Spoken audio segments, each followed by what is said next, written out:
Management of complex forefoot conditions relating to hammertoes.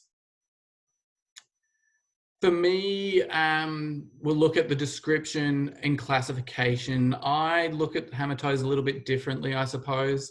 Pediatric is being brought out separate to flexible, semi-rigid and rigid, just due to the way that we are going to manage those.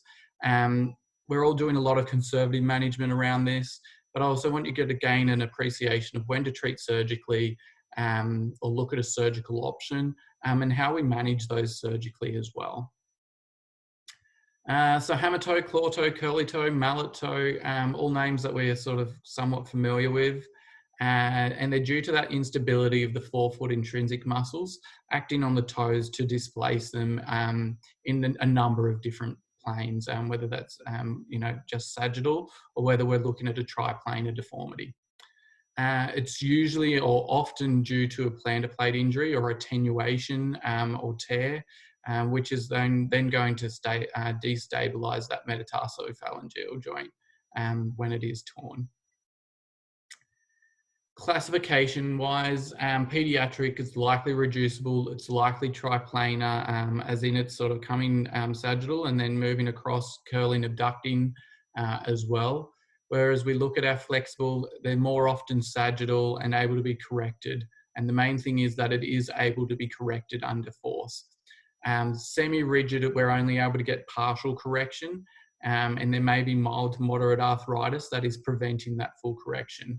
That mild to moderate arthritis may also be subluxation of the joint or potential dislocation.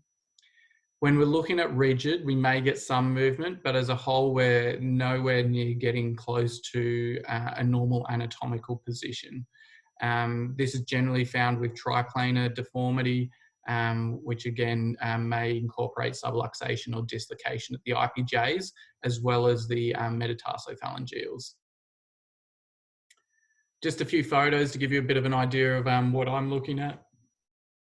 The pediatric, the flexible, semi-rigid and rigid type of deformities that we're looking at.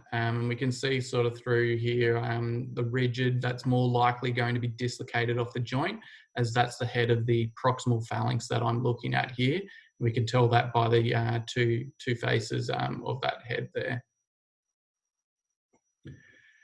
Imaging wise, it's probably a standard imaging at the moment. We're going to be looking at x-rays, weight bearing, dorsal plantar, lateral oblique, lateral. For some patients, I'll ask for an isolated view of different digits if I'm requiring it. Sometimes we'll be able to achieve that. Sometimes we won't be able to, depending on the deformity. Again, an ultrasound is always needed to assess that plantar plate injury in the presence of other different concerns like neuromas, burses, potential ganglions that may be causing some concerns, or maybe things that I need to rule out as contributors so that we can holistically treat the patient. MRIs can be helpful in significant deformity, but they're not always required. Generally, I'll refer for the MRIs, and I've fortunate to be able to refer MRIs for $150, which is quite effective. And that coupled with my ability to undertake some of these video conferences for free at the moment means that we can really get that opinion and management quite effectively with the correct imaging as well. So yeah, have a bit of a think about that around options for patients too. Again, I'm not going to go into too much about the conservative management because it really depends on the type of deformity and how we're managing that. However, a lot of orthotics and additions to orthotics, such as metatarsal domes and accommodations, are really helpful in this. Again, our splinting, taping and props are critical to offload these areas. In particular, again, when we then start looking into our high risk foot to resolve or potentially ensure that we don't have ulceration too. We need to look more broadly. Again, I mentioned that intrinsic strengthening, and you'd be surprised how much we don't focus on that intrinsic strengthening without realizing that this can potentially solve concerns in doing so. I did mention that I'll say reassurance and education. It's a really critical thing for me. So again, reassuring your patient and providing that education thoroughly. When to refer for surgery, again, education is paramount. Informed consent and all those sort of things come into it, and informed decision making. I know there was a podiatrist in the UK in 2018 that was actually sued for not offering a surgical option, which is mainly because that they'd seen that podiatrist for several years. Surgery was never discussed, and when they finally went to a surgeon, the surgeon said, "I can't help you anymore. Your deformity's too much." So not to be too worried about, but it's something that I think most of us are already doing anyway. It's just giving the patient the option to be able to gain more information. And I generally have a bit of a chat around, this is what I'm looking at. Do you mind if I start, suggest a surgical option? Are you interested in hearing about that? And if patients say yes, I say, thank you. Okay, this is what we're looking at when we talk about surgery and how it may help you resolve your concern. But having that conversation is good. When we look at flexible deformity, we start saying, yeah, okay, this is early on, we can fix it, and we can potentially use that intrinsic strengthening, our toe props, our taping to resolve these concerns. But when patients are at a higher risk, such as those with diabetes, it sometimes can be more appropriate to undertake prophylactic or preventative surgery. So weigh up the concerns around that, and I'm more than happy to talk to you regarding individual patients around that too. If pediatric, generally age-wise, I have done some releases on quite young or mature young patients, down to that 6 or 7 years old. I generally don't like to work too much lower because gaining anaesthesia is quite difficult and can be quite traumatising for a younger patient. Again, it really depends on what's happening and the maturity of the child. And I put in don't confuse sort of the child's health and ability to undertake activity with the parents' wants and needs for their child to undertake that type of activity. It's really important that you sort of gauge that. And again, once patients come through to me, I'll gauge that further as well, so that we're doing the procedure, if we are to do it, on the right type of patient for the right reasons. Again, trial the conservative, and if no resolution, discuss surgery. Ask me for your opinion or refer the patients for opinion. Again, there's no strings attached. You're referring for an opinion, not for surgery.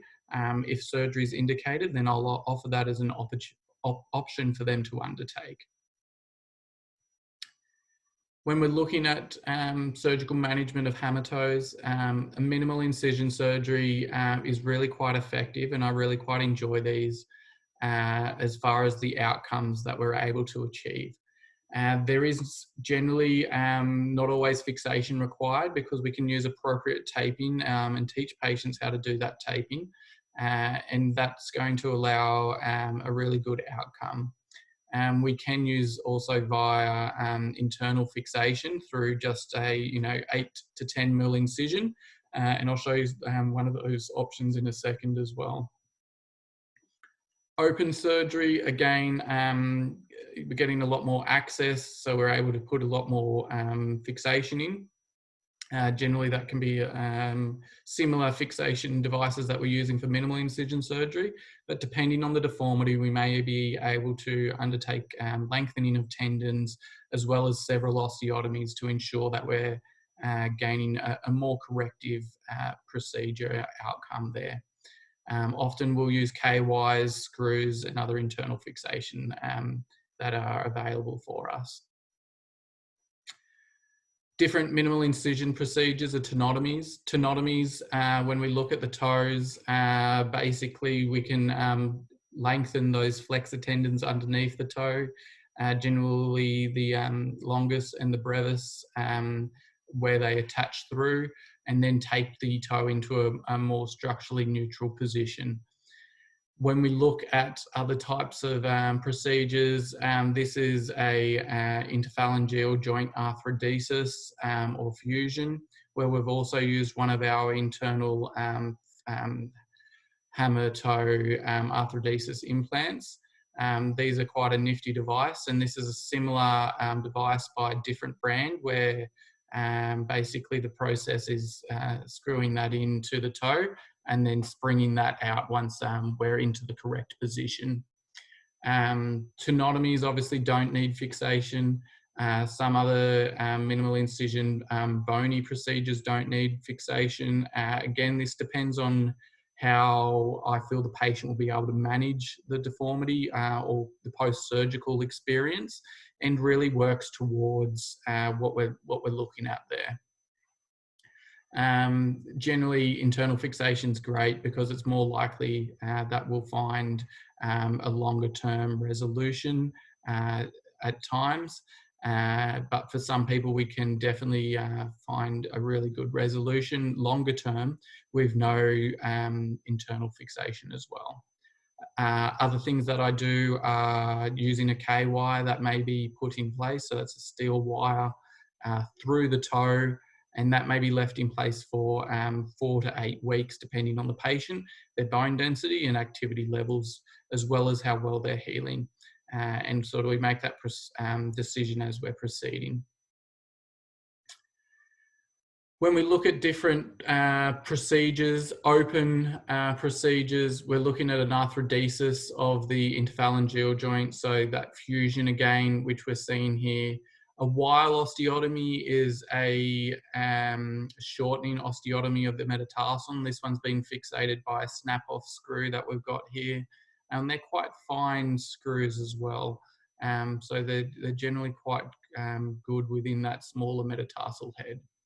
And arthroplasty procedures. So as you may know, an arthroplasty is just removal of a bone. And these procedures here are undertaken in an arthroplasty style, similar with the metatarsals, where we're taking the heads of those bones away to reduce the arthritis due to the joints. And that's that image earlier from the rheumatoid foot that I put up. Arthroplasties of the toes are a really conservative option and really help to reduce deformity. We generally like to fuse the second toe and undertake arthroplasties of the third and fourth toe to enable a greater correction longer term. We just find that that second toe is more stable with an arthrodesis or fusion.